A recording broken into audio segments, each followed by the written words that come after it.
Hey SJC Elementary, it's Bailey here. We are going to continue our series called Rules for Life. We are in week 2 and we are going to keep it going by watching this video from the book of Luke. I will see you right after. Bye!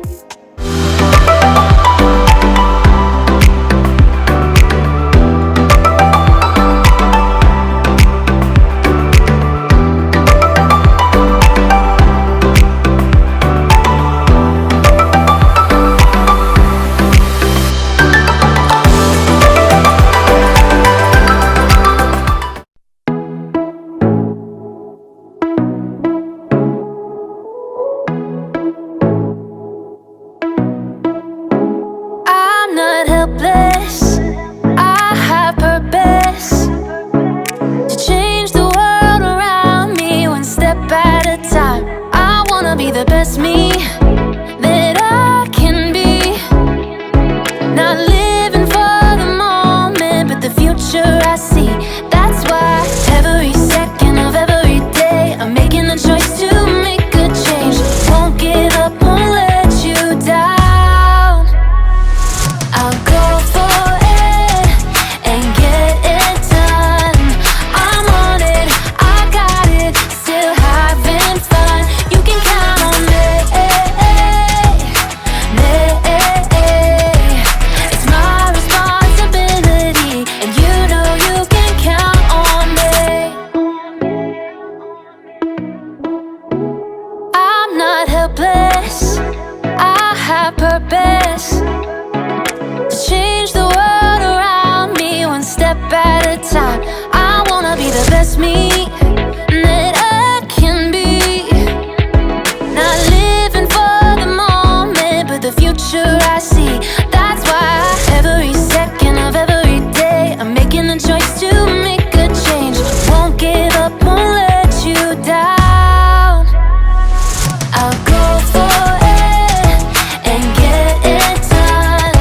I'm on it, I got it, still having fun. You can count on me.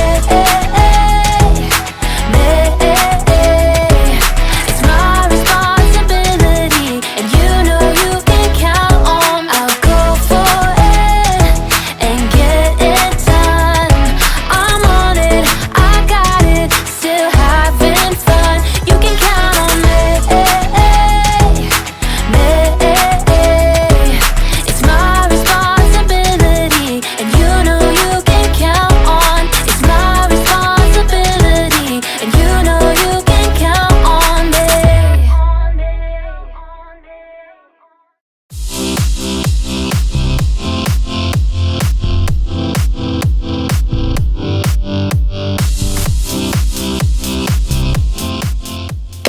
Done! Oh, here we go.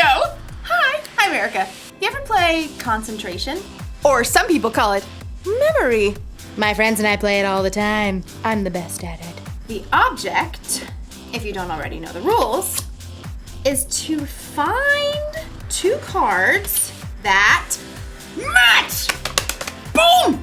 So, my friends and I have added a rule.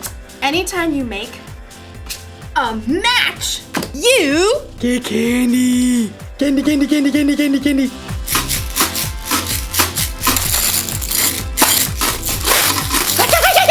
What can I do? It's a rule, and rules are part of life.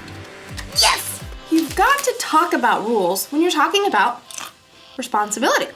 Responsibility is showing you can be trusted with what is expected of you. Of course, the rules don't say I have to eat candy every time I get a match. So, usually, I save it for later. This is what I've won so far. I mean, what can I say? I know how to pick 'em. My friends are like, you're too good at this game. Give us some candy. And I'm like, get your own. I might have a problem. No. Today's story is one that Jesus told about a man who had a little problem with sharing. Who knows what that's like? I'll see you in a bit. Bye.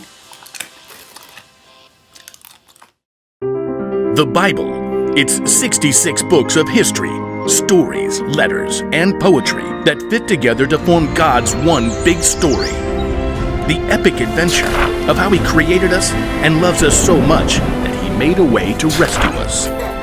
As we travel through the Bible, from Genesis to Revelation, we discover people who met God and found their lives changed forever. Now, for an amazing story, inspired by the book of Luke, chapter 12, verses 13 through 21. Everywhere Jesus went, large crowds followed him. Some really wanted to learn and change. Some were just curious. Others, like the religious leaders, listened to Jesus' words so they could trap him with tricky questions. But there were some people who just wanted Jesus to back them up, to tell them that their way was the right way. One of these was a man, we'll call him Ezra. Teacher! Hey! Teacher! Ezra's demand was loud enough that everyone stopped talking to look at him. Are you gonna let me through or what? Ezra shoved through the crowd, dragging another man behind him, his brother. Teacher! You've got to tell my brother here that he has to divide the family property with me. Ezra's brother looked like he wanted to sink straight into the ground. Jesus turned to Ezra. Friend, who made me judge or umpire between you? People listen to you. I thought you could, just settle this. Tell my brother I'm right. Watch out. Be on your guard against wanting to have more and more things. Life is not made up of how much a person has. That is not what I asked. Jesus didn't argue with the man. Instead, he told a story, a parable. If he had told this story today, it might sound just a little something like this. There once was a rich man whose field grew a fantastic crop of grain.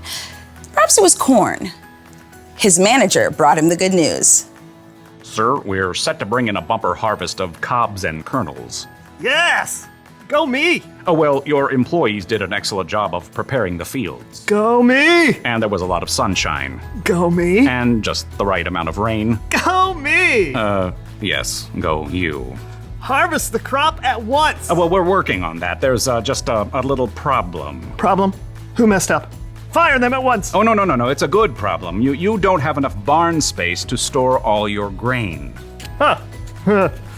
I'm just too successful. Go me. Well, I was thinking you could share some of the grain. Share it?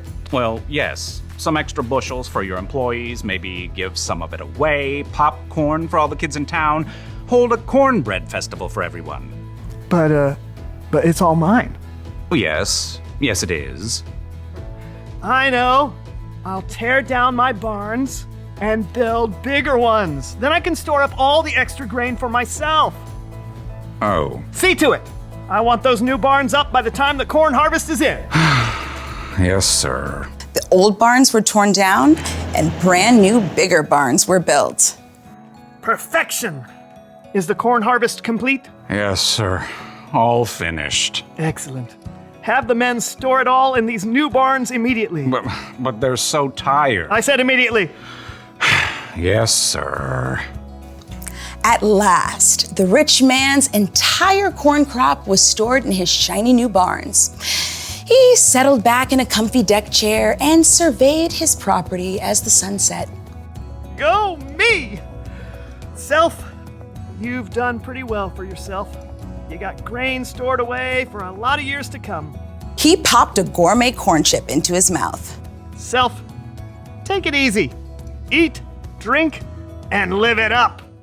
You foolish man. The rich man nearly choked on his chip. Excuse me? The rich man looked around, but he could see no one. He was entirely alone. Oh, great. Is this supposed to be some God moment where I discover what I've been doing wrong? That's exactly what it was. You foolish man. Tonight I will take your life away from you. Then who will get what you have prepared for yourself? Could we come up with a different ending to this story? But there was no way out for the rich man. He had chosen to focus only on what he could keep for himself. Jesus wrapped up his parable by explaining, "That is how it will be for whoever stores things away for themselves, but is not rich in the sight of God." We don't know how Ezra responded, but maybe, just maybe, he started worrying less about getting more of his family's stuff. Maybe he started to care a little more about sharing what he did have with his brother.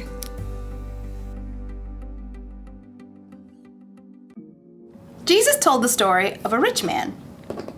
He had more than enough food for himself to eat, and he kept it all. Every last grain. Don't misunderstand me. There's nothing wrong with saving. It's good to save your allowance money for that new toy you want. It's good to save candy for later instead of eating it all at once. But saving wasn't the problem with the rich man. No. His problem was his heart. He loved himself and his stuff more than he loved other people. And that's not good, because people are always more important than stuff. You see, I can't say that I'm a follower of Jesus if I'm going to be selfish with the things I have. Those things don't match. It's our responsibility to share with others, and we all have something we can share. Maybe you have time to share, or money, or candy. You're going to have all kinds of chances in your life to share with someone who has less than you. Don't miss your chance. Here's a rule for life to remember today. Share what you have.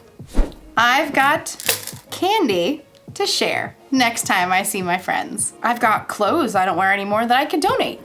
And I've got time if anyone wants to play concentration with me later.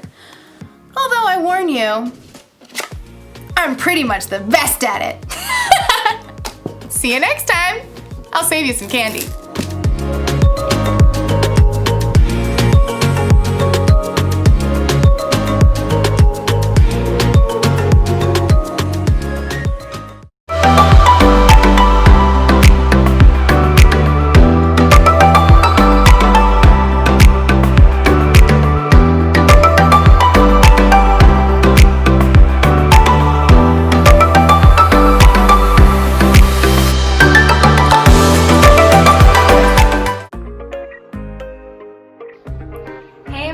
Welcome back. I hope you enjoyed that video. So we just learned that you should share with others and treat others the way that you want to be treated. This month, think about the word responsibility and how others can trust you. I can't wait to see you next week on week 3 of Rules for Life. I will see you next time. Bye.